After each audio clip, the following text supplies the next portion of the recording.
Attn, what does that mean? Attention. So in the beginning of the sentence, if you want to draw a person's attention to what is going to happen next, you just say Attn. It is used for chats. It is also used for emails. Instead of writing the full word attention, you just put Attn. What do you think IDK means? IDK means I don't know. Again, to save yourself some time, just put these 3 letters instead of the whole phrase. It is really frequently used in text messaging and like Skype chats, Slacks, whatever. What does FYI mean? FYI means for your information. Again, FYI is used everywhere, even in spoken language. For example, when you're speaking to somebody, you don't have to say, for your information, I'm not coming to this event. Or you can say, FYI, I'm not coming. That's very common for conversational style. And if you want to sound like a native speaker, go ahead, say FYI instead of saying the full phrase. What does BTW mean? I'm sure you guessed, it's by the way.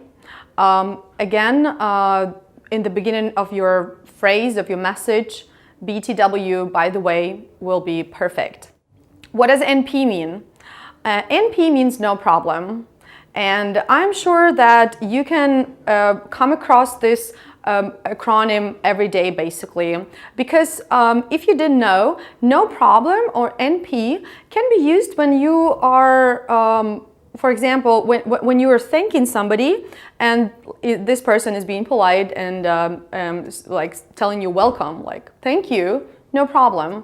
But be careful, no problem is more like informal, conversational style. If you want to be more formal or like more polite, right? Talking to a superior person, you should say welcome instead of NP, no problem. PFA, please find attachment. Again, this is very common for emails. But why? Isn't that clear that there is an attachment in your email? Definitely it is clear, but imagine the situation if you, let's say, just send in an attachment without the actual email, without the actual body, yeah. And instead of like spending the time saying like, "Hi, Chris, I am attaching this document. Please let me know if you have questions." If it's like really fast, if you don't have enough time, if you should do things fast, you can just attach your document and say PFA and send it and hit the send button. That's enough. So save yourself some time. PFA for attachments. WFH. Yeah, you're not mistaken. This is WFH. This is not WTF. So WFH, work from home. Yeah, usually you can see this in status in your Skype chat, for example, or in an email. People just say work from home, WFH, to let everyone know about the status. What does ETA mean? ETA, estimated time of arrival. Definitely you can use it for transportation, right? For example, the train schedule, ETA. However, we also use it in IT project management. If you're a project manager, you would probably know that you have like a project ETA, estimated time of arrival, when we're talking about the deadline or just the timing on the project. So ETA is used for that. Now I would like to focus on 3 abbreviations with the same meaning: TBD, TBC, or TBA. They're used for the same thing. When you don't know the time or the place of something happening. TBD, to be determined. TBC, to be confirmed. And TBA, to be approved. Let's say you are organizing an event, but you're not sure where to host it. So you're creating a Facebook event or you are writing an email, for example, to potential participants, and you say like, okay, I'm having the workshop on abbreviations in English, the place, the venue, TBD, or when it's gonna happen, TBD. Or TBC or TBA, they are interchangeable, so it depends what you personally like. I personally always use TBD.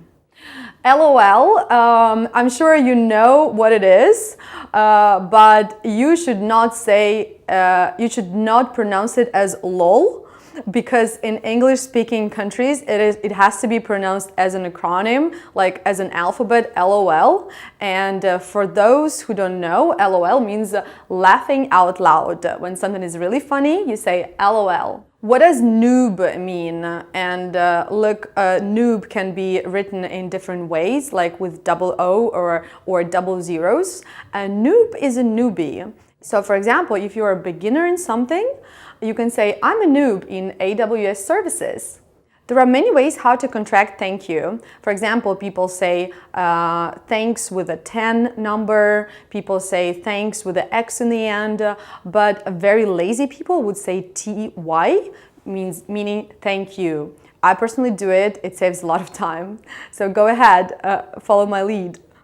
We're all working in front of computers, and when we step away, we say be right back. But when we are back, we say B2K, which is back to keyboard. I mean, we don't literally say it, but we type it on our keyboard and send it to chat. What does AKA mean? Also known as AKA. AKA, this is a similar example to FYI, which can be used both in written and spoken English. So instead of saying also known as a full phrase, you can say AKA. It's very common for spoken English. And finally, TGIF. This is the coolest phrase to use on Fridays. TGIF, thanks God it's Friday. So everybody's happy when it's Friday because it's the weekend. So whenever it's 5 p.m. Friday, you can just send out messages, TGIF, and run to a bar. So today we talked about most commonly used abbreviation and acronym in Internet English. However, there are many more. If you would like to know more, or if you would like to discuss more, please let us know, and we will make sure to share more of those in our next episodes. So make a comment on this video or email to anna@englishforit.com.ua.